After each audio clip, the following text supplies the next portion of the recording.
Hello everyone, my name is Avinash. I hope आप सभी लोग अच्छे होंगे, मस्त होंगे, खुश होंगे। मैं उम्मीद करता हूं कि आप सभी लोग अपनी तैयारी में लगे हैं।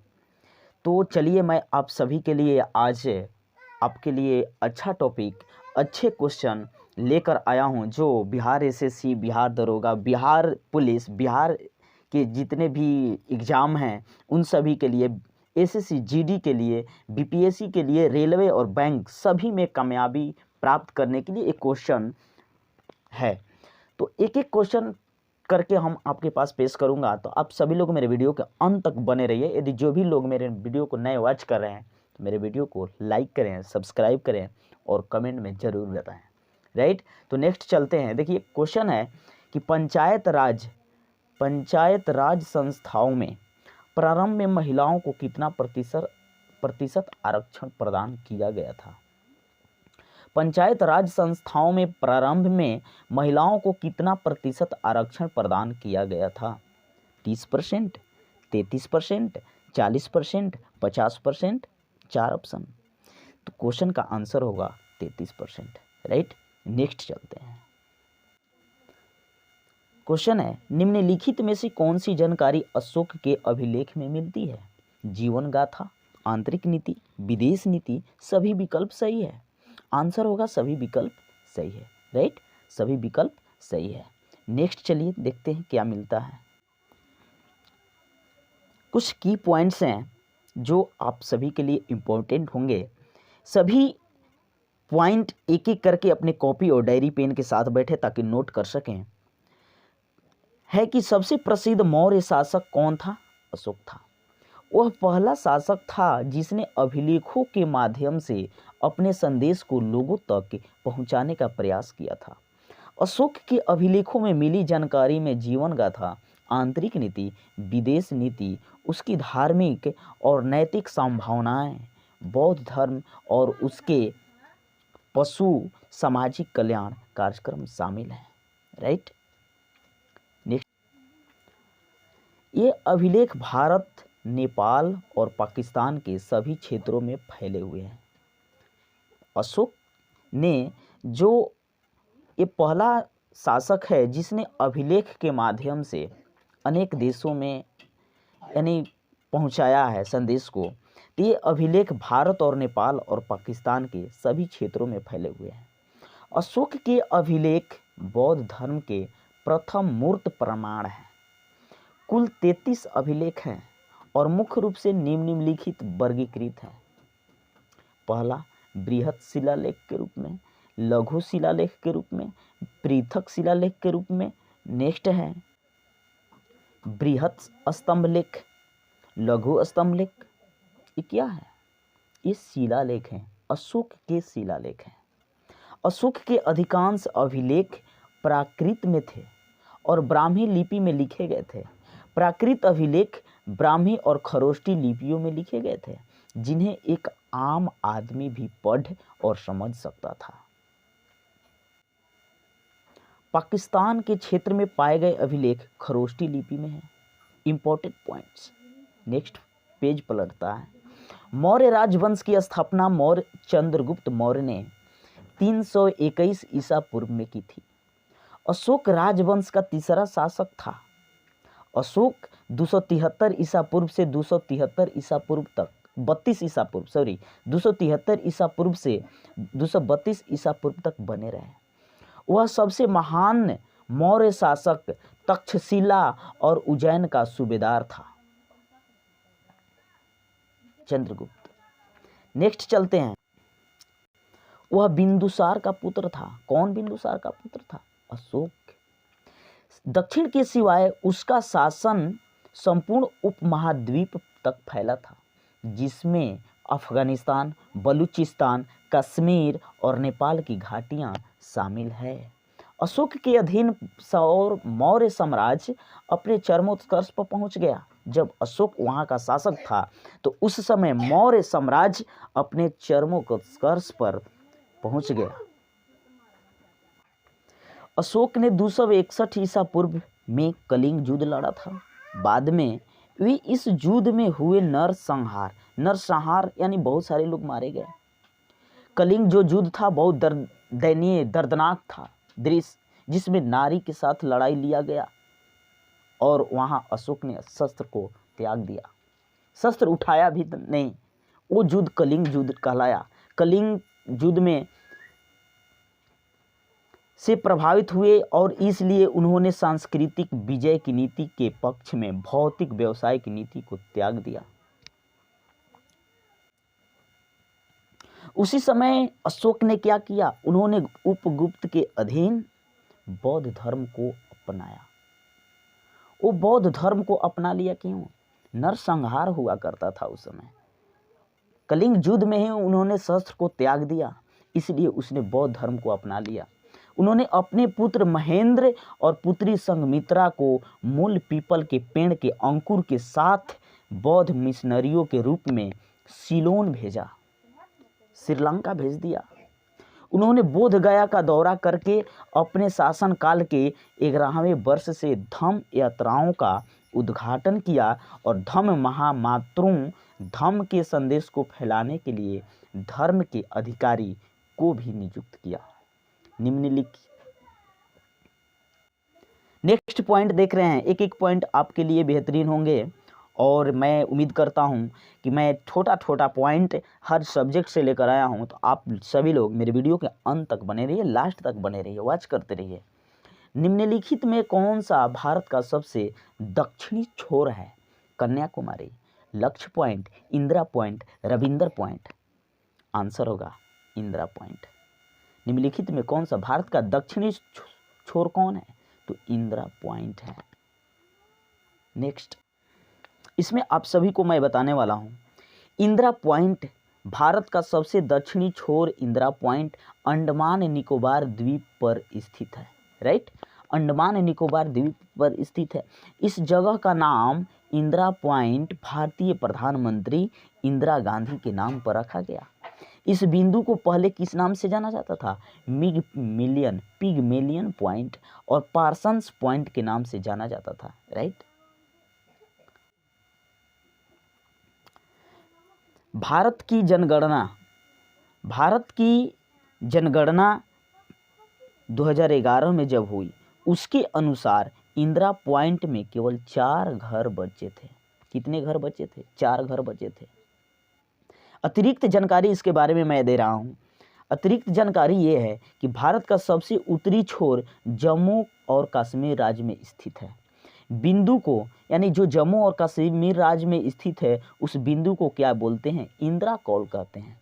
सबसे उत्तरी बिंदु है के रूप में ये जाना जाता है।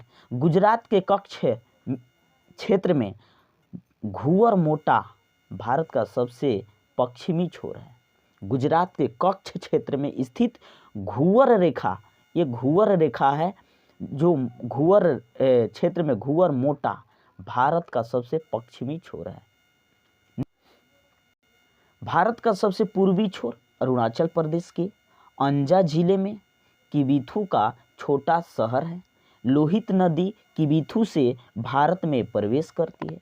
लोहित नदी किबिथु से भारत में प्रवेश करती है। क्वेश्चन आंसर आ सकता है, क्वेश्चन बन सकता है, लोहित नदी की किससे भारत में प्रवेश करती है? तो किबिथु से। नेक्स्ट पॉइंट आपको दिखाई दे रहा हो, कन्याकुमारी। कन्याकुमारी भारत में तमिलनाडु राज्य में कन्याकुमारी जिले का एक शहर है। कन्याकुमारी जो है तमिलनाडु राज्य में कन्याकुमारी जिले का एक शहर है। क्या? कन्याकुमारी।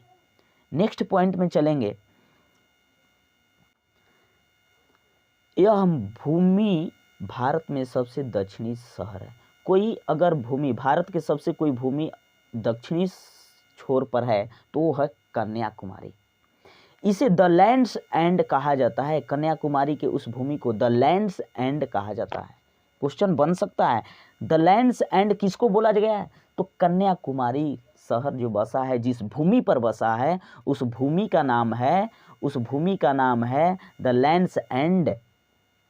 यह स्थान जहां बंगाल की खाड़ी, हिंद महासागर और अरब सागर का जल मिलता है। इस स्थान पर बंगाल की खाड़ी, हिंद महासागर, अरब सागर का जल मिलन होता है। जिस तरह से प्रयागराज में गंगा जमुना सरस्वती का मिलन है, उसी तरह से बंगाल की खाड़ी, हिंद महासागर, अरब सागर का जल मिलता कहाँ है? The lands and. वहीं बात करें कन्याकुमारी के पास, तो वहीं विवेका रॉक मेमोरियल कन्याकुमारी में एक लोकप्रिय पर्यटन स्थल है, राइट। नेक्स्ट क्वेश्चन दिखाई दे रहा होगा कि जनगणना 2011 के अनुसार बिहार राज्य की कुल साक्षरता दर कितनी है? 71.20%, 51.50%, 59.68%, 61.80%। आंसर होगा 61.80%, राइट। चलिए नेक्स्ट चलते हैं। कुछ मैं की पॉइंट्स आप सभी को दे रहा हूं, यहाँ वीडियो को विदाउट स्किप करके देखिए, बहुत सारे क्वेश्चन का आंसर निकल कर आएंगे। क्वेश्चन, भारत की जनगणना 2011 के अनुसार बिहार में साक्षरता दर 61.80% है।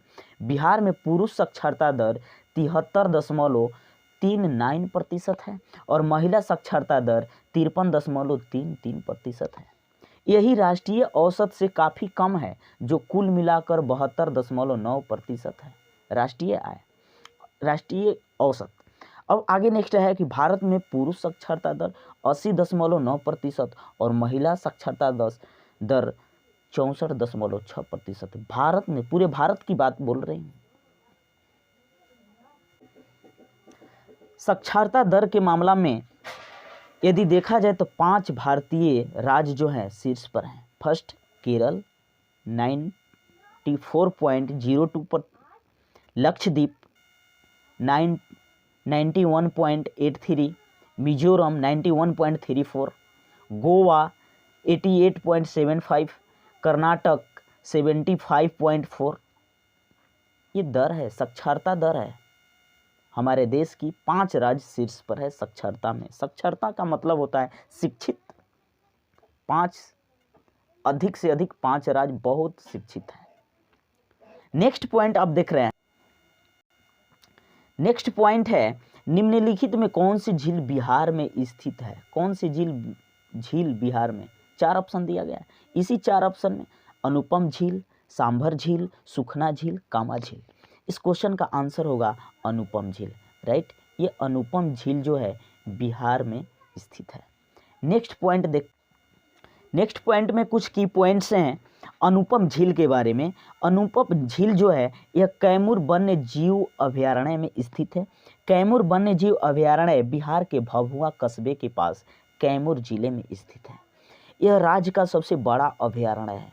बिहार का सबसे बड़ा अभयारण्य इसी राज्य में है और इसमें लगभग 1342 वर्ग किलोमीटर का क्षेत्र शामिल है। इसमें बिहार सरकार ने इसे बाघ संरक्षण बनाने की योजना बनाई है।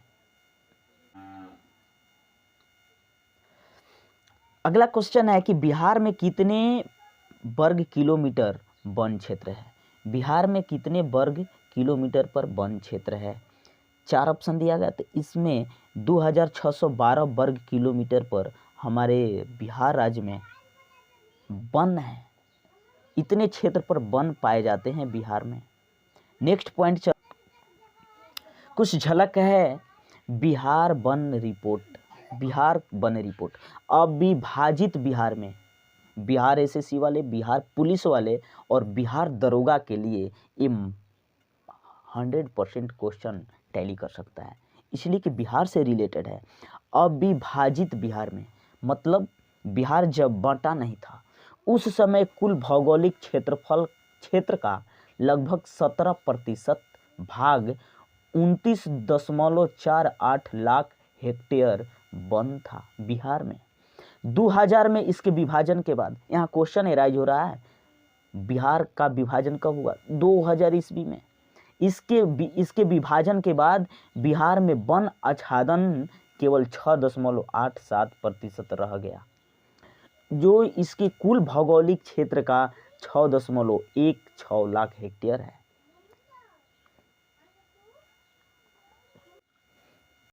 इस विभाजन से कुल वन का 79% झारखंड में चला गया और केवल 21% बिहार में रह गया।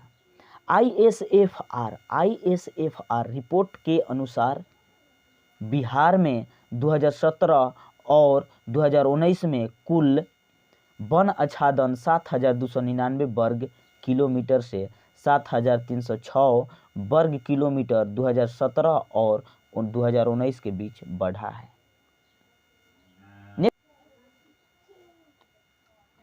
चलते हैं, टॉपिक चेंज हुआ सब्जेक्ट वाइज के अनुसार। बिहार पंचायती राज अधिनियम में ग्राम पंचायत की अवधि 5 वर्षों की निर्धारित है। इसकी गणना कौन करता है, किस तिथि से की जाती है? पंचायत निर्वाचन की अधिसूचना तिथि से की जाती है, कि पंचायत की पहली बैठक की तिथि से की जाती है, कि पंचायत निर्वाचन के परिणाम घोषित करने की तिथि से की जाती है, कि इनमें से कोई नहीं? किसके माध्यम से ये की जाती है? तो इस क्वेश्चन का आंसर होगा पंचायत की पहली बैठक की तिथि से। पंचायत की पहली बैठक की तिथि से बिहार पंचायती राज अधिनियम में ग्राम पंचायत की अवधि 5 वर्षों की निर्धारित है, तो इस तिथि द्वारा होता है। नेक्स्ट चलते हैं, कुछ हम जानेंगे पंचायती राज प्रणाली। पंचायती राज प्रणाली वह प्रणाली है जो जमीनी स्तर पर व्यक्तियों की भागीदारी सुनिश्चित करती है। 73वां संवैधानिक संशोधन अधिनियम 1992 पंचायती राज व्यवस्था से संबंधित है। भारत के संविधान का भाग 9 अनुसूची 11 पंचायती राज व्यवस्था से संबंधित है। पंचायती राज व्यवस्था से संबंधित क्या है?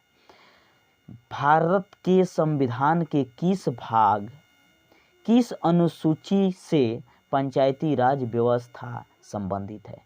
भाग 9 अनुसूची 11, राइट, याद रखिएगा। भाग 9 अनुसूची 11 में पंचायती राज व्यवस्था है। राजस्थान को अपने नागौर जिलों में 2 अक्टूबर 1959 को पंचायती राज व्यवस्था लागू करने वाला पहला राज्य है। अगर बात की जाए कि पंचायती राज व्यवस्था सबसे पहले भारत के किस राज्य में लागू हुआ, तो वो राज्य है राजस्थान। और राजस्थान के किस जिले में लगा? तो नागौर जिले में। कब लगा? 2 अक्टूबर 1959 ईस्वी में, राइट। कुछ पॉइंट गजब का है, कुछ अजब का है। हरियाणा और राजस्थान वह राज्य हैं, 2 राज्य याद रखिए। हरियाणा और राजस्थान वह राज्य हैं जहां पंचायत चुनाव लड़ने के लिए न्यूनतम शैक्षणिक योग्यता की आवश्यकता होती है। जी हाँ, एजुकेटेड होना बहुत ज़रूरी है। बहुत सारे राज्य में ऐसे भी चुनाव लड़े जा सकते हैं जो पढ़े लिखे नहीं है, बट यहाँ हरियाणा और राजस्थान में वैसी व्यवस्था नहीं है। उसके लिए न्यूनतम शैक्षणिक योग्यता मतलब पढ़ाई उसके साथ जरूरी है, वो पढ़ा लिखा होना चाहिए, तभी पंचायती राज चुनाव लड़ सकता है। अरुणाचल प्रदेश पंचायती राज संस्थानों में अनुसूचित जातियों के लिए सीटें आरक्षित नहीं है। देखिए, अरुणाचल प्रदेश में आरक्षित नहीं है अनुसूचित जातियों के लिए सीट। अनुसूचित जाति के लोग वहाँ पंचायती राज व्यवस्था में नहीं लड़ सकते हैं। नेक्स्ट बढ़ते हैं, बलवंत राय मेहता समिति। नेक्स्ट, बलवंत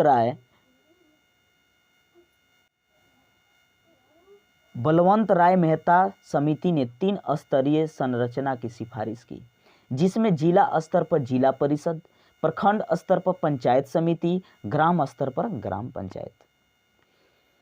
1978 में जनता पार्टी सरकार द्वारा दिसंबर 1977 में नियुक्त अशोक मेहता समिति ने आधार और जिला परिषद के शीर्ष पर मंडल पंचायतों से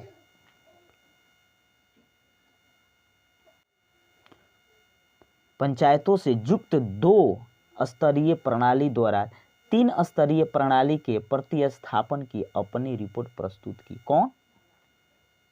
73वें संविधान संशोधन अधिनियम के बाद बिहार सरकार ने बिहार पंचायती राज अधिनियम 1993 को अधिनियमित किया और बिहार में पंचायती राज संस्थाओं की एक त्रिस्तरीय प्रणाली काम करने लगी। बिहार के वर्तमान पंचायती राज मंत्री सम्राट चौधरी हैं।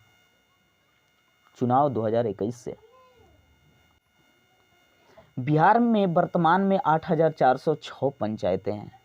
ग्राम सभा सदस्यों से युक्त निर्वाचित निकाय को ग्राम पंचायत कहा जाता है। यह भारतीय गांवों में एक बुनियादी गांव संचालन संस्थान है। यह गांव के कैबिनेट के रूप में कार्य करता है और यह राजनीतिक संस्थान है। क्वेश्चन है कि भारत के किस प्रधानमंत्री ने लाल किले से राष्ट्रीय झंडा सर्वाधिक बार फहराया? मतलब हमारे देश भारत के कौन ऐसे प्रधानमंत्री हुए जिन्होंने सबसे अधिक बार लाल किले पर झंडे फहराए? 4 ऑप्शन: इंदिरा गांधी, जवाहरलाल नेहरू, मनमोहन सिंह, अटल बिहारी वाजपेयी। जवाहरलाल नेहरू आंसर होगा। राइट आंसर क्या होगा?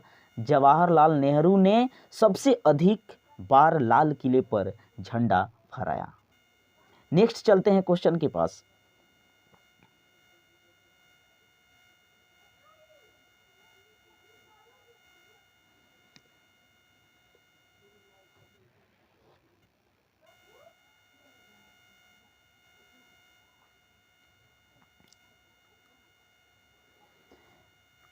बिहार का सर्वाधिक लिंगा अनुपात वाला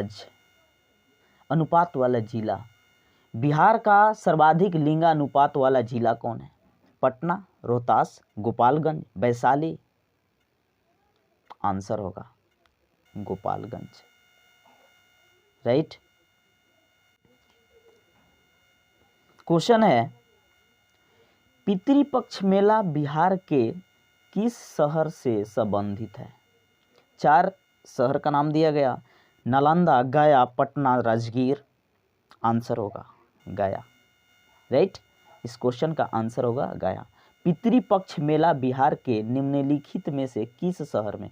तो गया शहर में से संबंधित है। आई होप कि आप सभी को मेरा वीडियो पसंद आया होगा, तो मेरे वीडियो को अधिक से अधिक शेयर करें, लाइक करें, सब्सक्राइब करें। Thank you so much for this watching.